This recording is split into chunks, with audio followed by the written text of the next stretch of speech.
The morning was bright in Lagos City. People rushed everywhere. Cars beeped in traffic.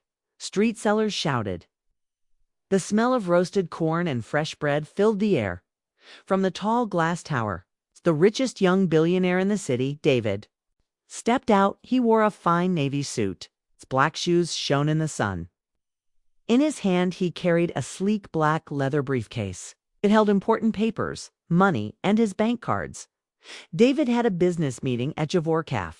It was nearby. He could have used his car and driver, but today he wanted to walk. He wanted to clear his head and enjoy the fresh air.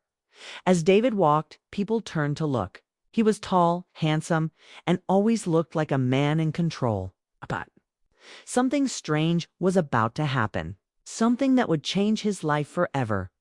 A few steps ahead, a dog sat on the pavement.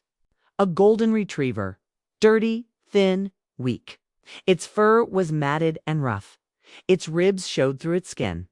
The dog did not bark. It did not move. It only stared at David. David frowned. The dog's eyes looked sad, almost begging. He whispered, "Poor. Thing Lagos is hard on everyone." He walked past. Then suddenly a strong pull. His hand jerked down. David stopped and looked. The dog had grabbed the handle of his briefcase with its teeth. "What the hell?" David gasped. He pulled the briefcase. The dog refused to let go. It wasn't barking. It wasn't scared. Its eyes were full of purpose. "Let go," David shouted. People stopped to watch. The dog didn't care. With one big pull, it yanked the briefcase from David's hand and ran. "Hey, stop!" David shouted, running after it. The dog ran fast through the busy street. David chased it, panting, his expensive shoes sliding on the dust. The dog dashed through a narrow alley, over a broken fence, past an old drainage path, and into a dark, abandoned building. David stopped at the door. The place looked like a ruin. Broken walls, no glass in the windows, holes in the floor. David's heart pounded. He stepped inside, sweat dripping from his face. And there in the corner, he saw something that made his blood freeze. A little girl, maybe 7 or 8 years old. She lay on the floor, not moving. Her clothes were torn. Her hair was tangled.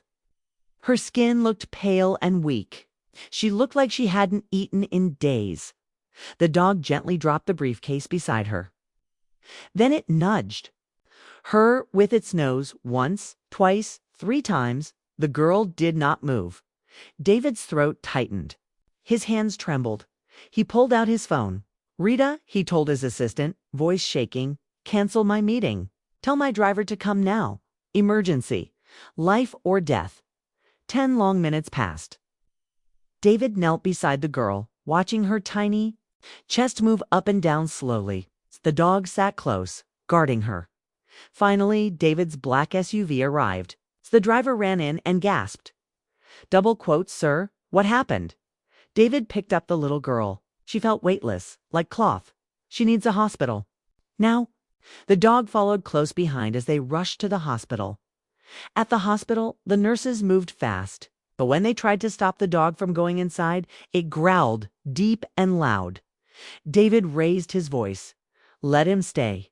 Not for this dog." The girl would be dead. The dog sat beside the bed, alert.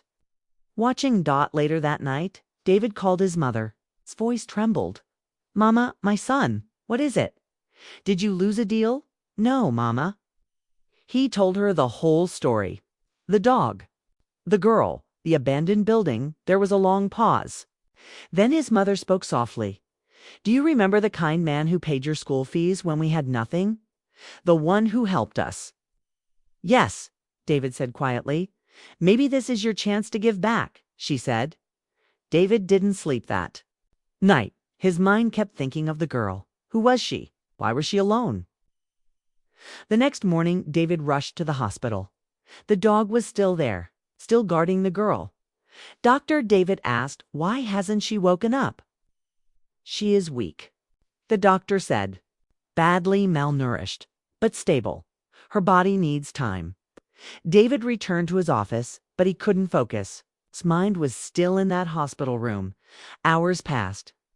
Then at 2:05 p.m., his phone rang. "Sir, she's awake." David ran to the hospital like a madman. His suit was open, his tie loose, one shoe almost falling off. He burst into the room. The girl was sitting up, smiling at her dog. She used the TV remote to tickle the dog's nose. The dog wagged its tail. David stepped closer. The dog growled softly, eyes on David. The girl looked up, frowning. "Who are you?" she asked. "I'm David," he said gently. "I found you. You're not a kidnapper." David smiled. "No, my name is Naomi," she said. "And this is Jack. He doesn't like strangers." David sat beside her. "Do you have family we can call?" She shook her head. "No one wants me." David's heart broke. "Would you like to stay with me for a while? Just until we figure things out?"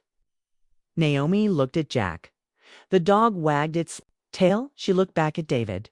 "Do you have a big TV? And plenty of food? Because me and Jack have been fasting without prayer."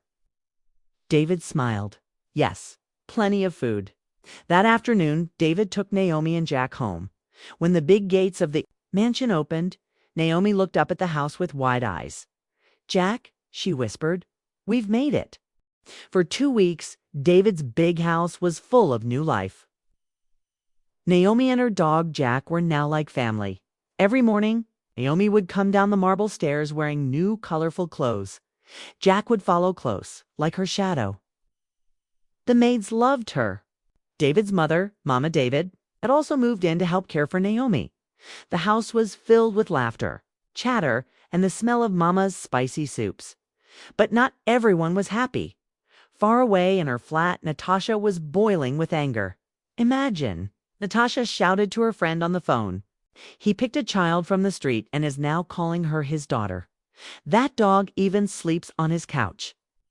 Her friend, Lisa, warned her, "Act fast, before this small girl steals your man completely.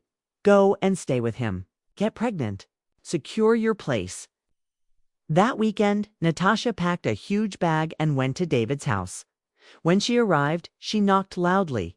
"Ada, open this door." The maid, Ada, froze. Everyone in the house knew Natasha could bring WAHA. Natasha entered, her heels clicking loudly. Her sunglasses were still on, even though it was late evening. She looked around and saw Naomi sitting on the couch, watching cartoons, with Jack curled beside her. "So you are the Naomi," Natasha said coldly. "The one making my man forget me." Jack stood up and barked sharply.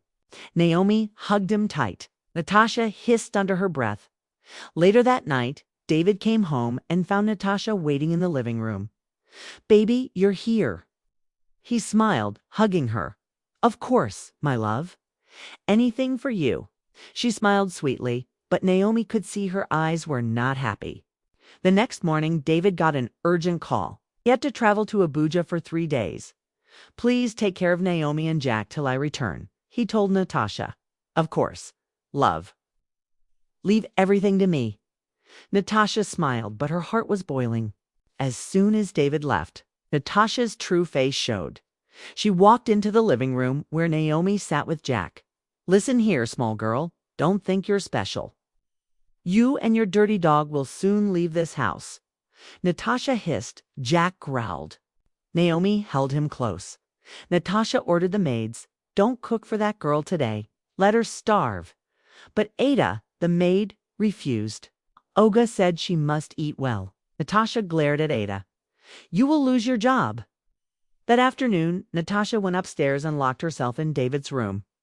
Naomi sat in the kitchen with Jack, eating the food Ada secretly gave her at night. Natasha came downstairs again. "Naomi," called. Naomi looked up. "From tomorrow, you will sleep in the storeroom. No more soft bed for you." Jack barked loudly, teeth showing. Natasha jumped back. "This stupid dog! I will poison you," she shouted. Naomi's eyes filled with tears. She hugged Jack tightly. "Don't touch Jack. He saved my life." The next day, Natasha blocked Naomi from watching TV. She threw away her toys. She shouted at her for laughing too loudly. You and your useless dog will leave soon, Natasha said. But Naomi stayed brave. At night, she whispered to Jack, "Don't worry, Uncle David will come back soon." Meanwhile, in Abuja, David was missing Naomi. He called home to check on her, but Natasha always said, "She's fine, sleeping." But Ada secretly sent David a message. "Sir, Natasha is treating Naomi badly. Please come back soon." David's heart pounded. "I'll be back tomorrow morning," he replied. When David arrived home the next morning, he found Naomi sitting alone in the garden, tears on her face. Jack sat close, head on her lap. "Naomi, what happened?" David asked gently. Naomi wiped her tears. "Cold David, your madam doesn't like me. She shouted at me. She tried to hit Jack." David's face grew dark. He stormed into the house. "Natasha," called Dot. Natasha came down the stairs smiling. "Baby, you're back." David's eyes were cold. "Pack your things. Leave my house." "Now, baby, what? Why?" David shouted, "You hurt a child. You touched the one person I owe my life to. Not for Naomi's father, I would be nothing today. You are not welcome here," Natasha tried to argue. "But David called the guards." "Escort her out. I don't want to see her again." Natasha left, angry and defeated. That evening, David sat with Naomi. He held her hand gently. "Naomi," he said softly, "I will always protect you. You are safe here. No one will harm you again." Naomi looked up. "Thank you, Uncle David. Will you always be my family?" David smiled. "Yes, always." From that day, Naomi became the heart of the house. Mama David returned and hugged her tightly. "Don't cry again, my daughter," Mama said. "This is your home now." Jack wagged his tail happily. The house was full of peace again. And David. He knew in his heart this little girl and her brave dog had given his life new meaning.